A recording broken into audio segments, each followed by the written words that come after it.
నేను అడుగుతున్నా ఈ సభ సాక్షిగా రంగయ్య గారికి ప్రశ్నిస్తున్నా, ఎంపీగా మీరు అసలు ఏనాడైనా రాష్ట్రం గురించి అడిగారా? పార్లమెంట్ లో ఒక ప్రాజెక్ట్ అన్నా తీసుకొచ్చారా? ఒకరి జీవితం అన్నా మీరు మార్చారా? ఏ అర్హతతో ఈరోజు వచ్చి కళ్యాణ దుర్గం ప్రజలు ఓటు మీరు అడుగుతున్నారు? మీకు దమ్ము ధైర్యం ఉంటే వెళ్ళి ఆనాడు జగన్ ఇచ్చిన హామీలన్నీ అడగండి, అప్పుడు వచ్చి మా ఓట్లు అడగండి. ఈ సభాముఖంగా రంగయ్య గారికి నేను తెలుపుతున్నా. తల్లి ఎంపీగా పనికిరాని వ్యక్తి ఎమ్మెల్యేగా పనికొస్తాడా?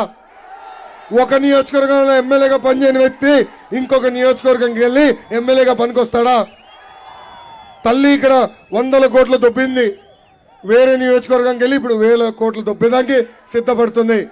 అలాంటి వాళ్ళకి మనం ఓటేస్తామా? అలాంటి వాళ్ళని మనం గెలిపిస్తామా?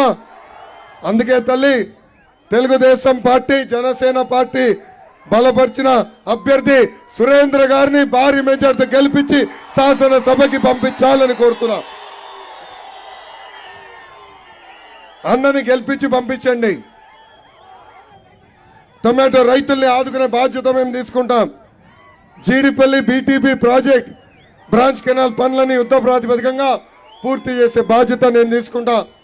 మన నియోజకవర్గానికి పరిశ్రమలు తీసుకొచ్చి లోకల్ యువతకి ఉద్యోగాలు కల్పించే బాధ్యత వ్యక్తిగతంగా నేను తీసుకుంటానని ఈ సభాముఖంగా హామీ ఇస్తున్నా.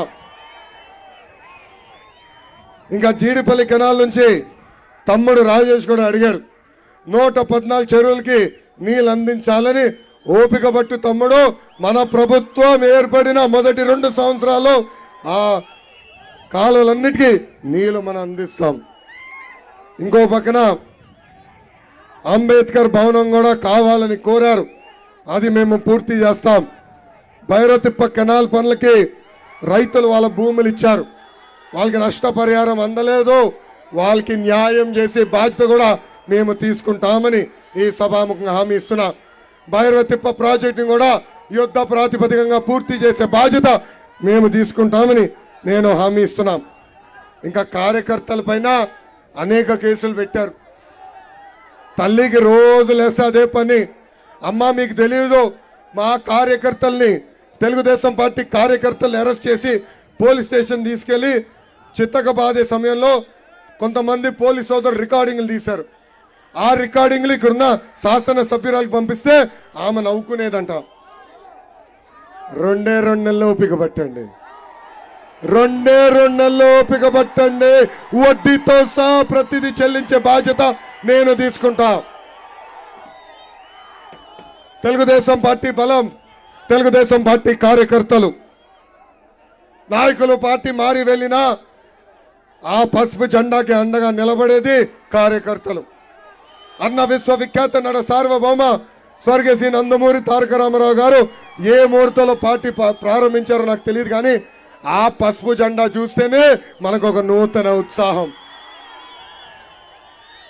వైకాపా నాయకులకి, కార్యకర్తలకి boom boom president medal, Andhra gold కావాలి, కానీ మనకి మన నాయకుడు పిలుపు, రా రా కదలి రా అంటే పరిగెత్తుకుంటూ వెళ్తాం. నాకు అక్కా చెల్లెలు లేరు, అన్న తమ్ముడు లేరు, కానీ అన్న ఎన్టీఆర్ నాకు 60 లక్షల మంది అక్కా చెల్లెలు, అన్న తమ్ముడు నాకు ఇచ్చారు. ప్రతి కార్యకర్తని నా గుండెల్లో పెట్టుకుని కాపాడే బాధ్యత నేను తీసుకుంటానని ఈ సభాముఖంగా కార్యకర్తలకు హామీ ఇస్తున్నాం. గత 5 సంవత్సరాల్లో మన పైన అనేక కేసులు పెట్టారు, నా పైన కూడా 22 కేసులు పెట్టారు. తల్లి నన్ను ఇప్పటికీ 7 సార్లు పోలీస్ స్టేషన్ తీసుకెళ్లారు. తల్లి పోలీస్ స్టేషన్ ఇప్పుడు అత్తగారు ఇల్లాగా అయిపోయింది. తల్లి నాకు నా పైన అటెంప్ట్ మర్డర్ కేసు పెట్టారు, నా పైన SC/ST కేసు పెట్టారు. ఆనాడే చెప్పా జగన్ కి, ఈ లోకేష్ తగ్గేదే లేదు. చంద్రబాబు నాయుడు గారిని తప్పు కేసు పెట్టి 53 రోజులు రాజమండ్రి జైల్లో బంధించారు. ఒక పులిలాగా ఆయన బయటకు వచ్చారు. బాబు గారు చెప్పారు, బామలకే భయపడిన కుటుంబం మాది, నువ్వు పెట్టే చిల్లర కేసుకి మేము భయపడతామా జగన్?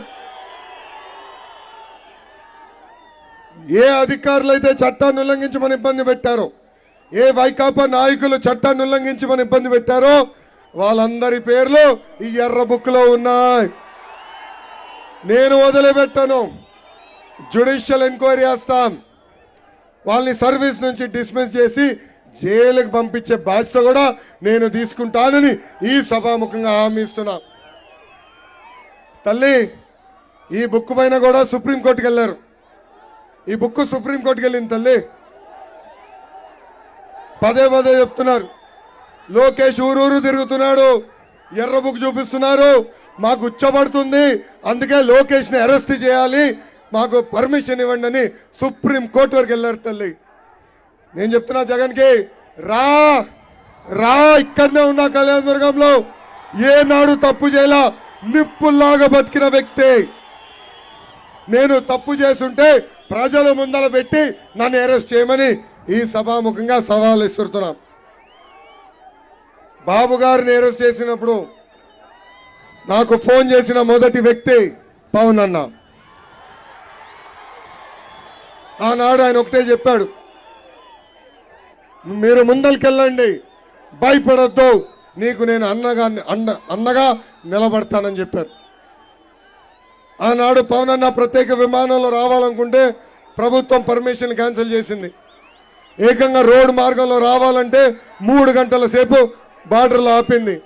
ఆనాడే పవన్ అన్న నిర్ణయించుకున్నాడు, తెలుగుదేశం జనసేన పార్టీ కలిసికట్టుగా ఈ సైకో జగన్ని